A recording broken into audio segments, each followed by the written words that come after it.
గంగపుత్రులు సముద్రంలోకి వేటకి వెళ్ళిన తర్వాత తిరిగి వచ్చేంత వరకు కూడా వారి బతుకుల మీద గ్యారంటీ ఉండదు. కొన్నిసార్లు అండర్ కరెంట్ వల్ల ప్రమాదాలు జరిగి కొంతమంది మత్స్యకారులు సముద్రంలోకి గల్లంతం అవుతుంటారు. మరి కొన్నిసార్లు సముద్రంలో వేటకు వెళ్ళిన తర్వాత అంతర్జాతీయ జలాల్లోకి వెళ్ళిన తర్వాత విదేశీయులు కూడా నేవీలు కానీ లేకపోతే మెరైన్ సిబ్బంది కూడా వారిని అరెస్ట్ చేయడం జరుగుతుంది. ఇదే కోవకు చెంది 2 నెలల క్రితం కూడా విశాఖపట్నం, విజయనగరం, ఉత్తరాంధ్రకు చెందిన 9 మంది మత్స్యకారులు బంగ్లాదేశ్ నేవీకి చిక్కడం జరిగింది. ఇప్పటివరకు వారు విడుదల కాలేదు. అయితే ప్రభుత్వ వైఫల్యం వల్లే ఇదంతా జరుగుతుందంటూ కూడా దక్షిణ నియోజకవర్గ మాజీ శాసనసభ్యులు ప్రెసిడెంట్ వైసీపీ సమన్వయకర్త వాసుపల్లి ఆరోపిస్తున్నారు. సార్, దీని ఆల్రెడీ చర్చలు జరుగుతున్నాయి, త్వరలోనే విడుదల చేస్తూ ఉంటారు. మీరు అసలు వీళ్ళు వైఫల్యం అంటున్నారు. ఇది ప్యూర్గా మీకు చెప్తా ఉన్నాను, ఇది ప్రభుత్వ వైఫల్యాలు ఇవన్నీ కూడా. ఎందుకంటే బంగ్లాదేశ్ అనేది మనకి మిత్రదేశం, శ్రీలంక ఒక మిత్రదేశం, పాకిస్తాన్ ఒకటే శత్రు దేశం మనకి. మరి అలాంటి మిత్రదేశంలో మన 9 మంది మత్స్యకారులు అక్టోబర్ 22, 23లో ఆ టెరిటోరియల్ వాటర్స్లోకి వెళ్ళిపోతే వాళ్ళని అక్కడ కోస్ట్ గార్డ్ వాళ్ళు అరెస్ట్ చేసి నేవీ వాళ్ళకి అప్పచెప్పి అక్కడ నుండి ఏమో తీసుకుని వెళ్ళి అక్కడ జైల్లో పెడితే నాకే అర్థం కావట్లేదు. ఈ డబుల్ ఇంజిన్ సర్కారు ఏం చేస్తూ ఉంది? చంద్రబాబు నాయుడు ఎన్డీఏ ప్రభుత్వంలో కదా ఉన్నారు. సో లోకేష్ గారికి కూడా మంచి సత్తా ఉంది కదా, పవన్ కళ్యాణ్కి లేకపోవచ్చు. ఏం కాదు, పవన్ కళ్యాణ్ అక్కడ జనసేన ఎమ్మెల్యే ఈ నిలమర్ల, ఈ పర్టికులర్ ఈ ఫిషర్మ్యాన్ అంతా కూడా అందరూ వాడబల్జీలే, నేను ఒక వాడబల్జీనే. సో అలాంటి వాడబల్జీలకి అన్యాయం జరుగుతుందంటే నాకు అర్థం కావట్లేదు. అసలు ఇది మెయిన్ తప్పు ఏంటంటే టెక్నాలజీగా ఎంత మనం అభివృద్ధి చెందించాం. టెక్నాలజీని ఉపయోగించుకోవాలి, మత్స్యకారులకు అందించాలి. ఆటోమేటిక్ ఇన్ఫర్మేషన్ సిస్టమ్ అనేది ఈరోజు అదర్ దేశాల్లో ఉందన్నమాట. ట్రాన్స్పాండర్స్ ఉన్నాయి. ఈ ట్రాన్స్పాండర్స్కి ఈ గూగుల్ ఏవైతే టెరిటోరియల్ కోఆర్డినేట్స్ ఉంటాయో ఆ కోఆర్డినేట్స్ ఫీడ్ చేసి ప్రతి ఒక మత్స్యకారికి ఇవ్వాలి. మహా అయితే 135,000 మత్స్యకారులు ఉన్నారు ఈరోజు ఆంధ్ర రాష్ట్రం అంతా కలిపి. సో వాళ్ళందరికీ ఒకటి ఇస్తే ఆ వాటర్స్ దగ్గరికి వెళ్ళే అలారం మోగుతుంది అన్నమాట. ట్రిగర్స్, భయం వచ్చేస్తుంది, వెంటనే అమ్మో అని చెప్పి తిప్పేస్తారు అన్నమాట. సముద్రం అంతా ఎలా ఉండదండి, 4 వైపులు కనిపించింది, సముద్రమే కనిపిస్తుంది. నీకు ఒకవైపు రోడ్డు కనిపించలేకపోతే జారిపోతుంది గుండ్లు, వాళ్ళు 4 వైపులు కనిపించవు అన్నమాట. అలాంటి మత్స్యకారులకి మీరు ఏం చేస్తున్నారు? అందుకే జగన్మోహన్ రెడ్డి గారు 550 కోట్ల రూపాయలు ఇలాంటి ఇన్ఫ్రాస్ట్రక్చర్కి అని చెప్పి శాంక్షన్ చేయించారన్నమాట. Okay, updated information systems to the మత్స్యకారులు. తర్వాత 50,000 మంది మత్స్యకారులు ఇలాగ వలస వెళ్తూ ఉన్నారు, గుజరాత్ వాటర్స్లోకి వెళ్తూ ఉన్నారు, అలాగే బంగ్లాదేశ్ వాటర్స్లోకి వెళ్ళిపోతూ ఉన్నారు, ఇలాగ శ్రీలంక వాటర్స్లోకి వెళ్ళిపోతున్నారు. కేరళ నుండి అక్కడ వలస వెళ్ళి అక్కడ ఫిషింగ్ చేస్తూ ఉన్నారు, లేదంటే గుజరాత్కి వెళ్ళి అక్కడ నుండి ఏమో ఆ ఫిషింగ్ బోట్లో పనిచేయడానికి వెళ్ళిపోతున్నారని చెప్పి 50,000 మంది వెళ్ళిపోతున్నారని చెప్పి తెలుసుకొని బాధపడిపోయి 10 fishing harbours, world class fishing harbours నిర్మాణానికి చేపట్టారు. 5 కంప్లీట్ చేసుకుని వచ్చారన్నమాట.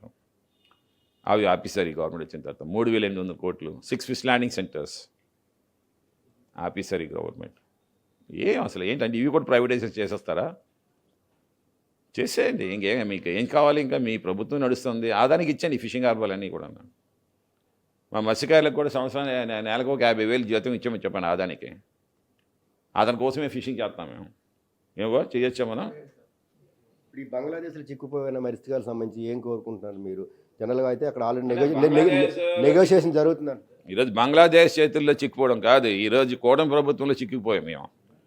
ఎందుకంటే బంగ్లాదేశ్ అనేది వెళ్ళిపోతే ఇమీడియట్గా మీరు ఒక టీమ్ ఆఫ్ పీపుల్, జ్యుడిషియల్ పీపుల్ని తయారు చేసి పంపించాలి అక్కడికి. ఈ పాటికే వాళ్ళకి పాస్పోర్ట్ తయారు చేసుకోవాలి, ఈ పాటికే వాళ్ళకి వీసా తయారు చేసుకోవాలి, ఈ పాటికే వాళ్ళందరితో ఎంబాసీతో మాట్లాడేసి our Indian embassy is there, okay, union ministers are there, external affairs minister is there.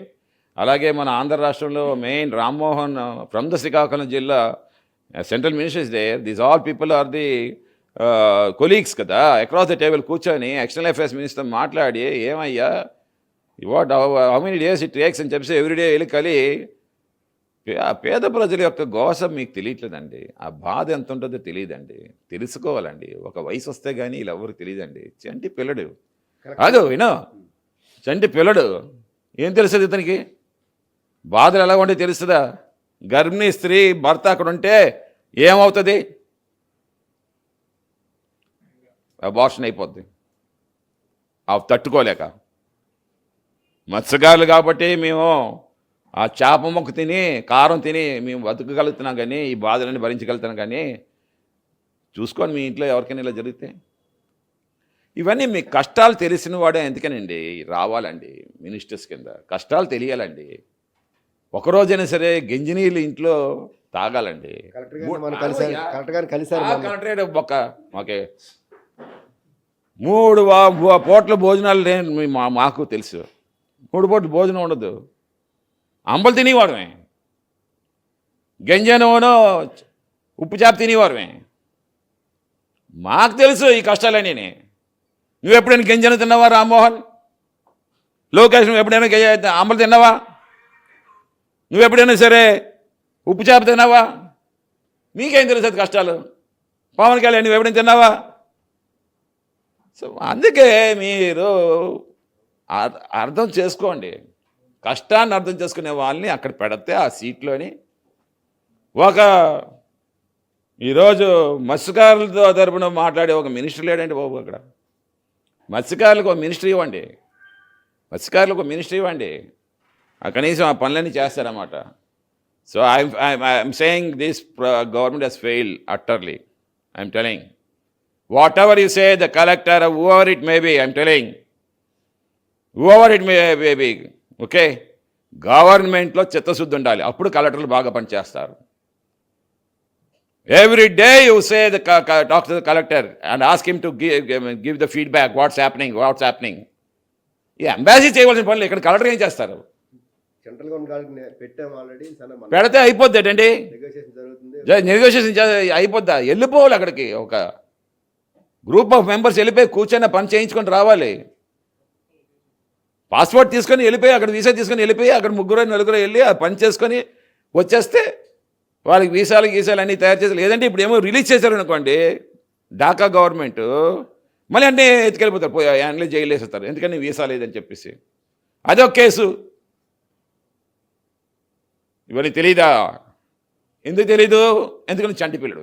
ఎటువంటి ఇబ్బందులు పడుతున్నారు వాళ్ళకి ఏంటి నష్టపరిహారం ఎంత ఇస్తే బాగుంటుంది ఇలా వచ్చేలోపు? నేనైతే ఎప్పుడు చెప్తాను ఏంటంటే పాపం వాళ్ళు ఉన్నారు.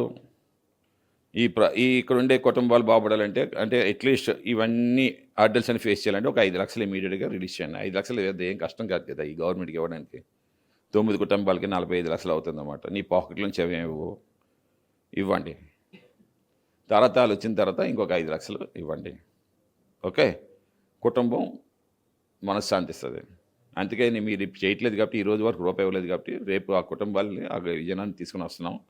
మీ సమక్షంలో ఒక్కొక్కరికి 5,000 చొప్పున 45,000 నేను ఇస్తాను నా మత్స్యకారుగా ఒక వాడపల్లి కులస్తులుగా.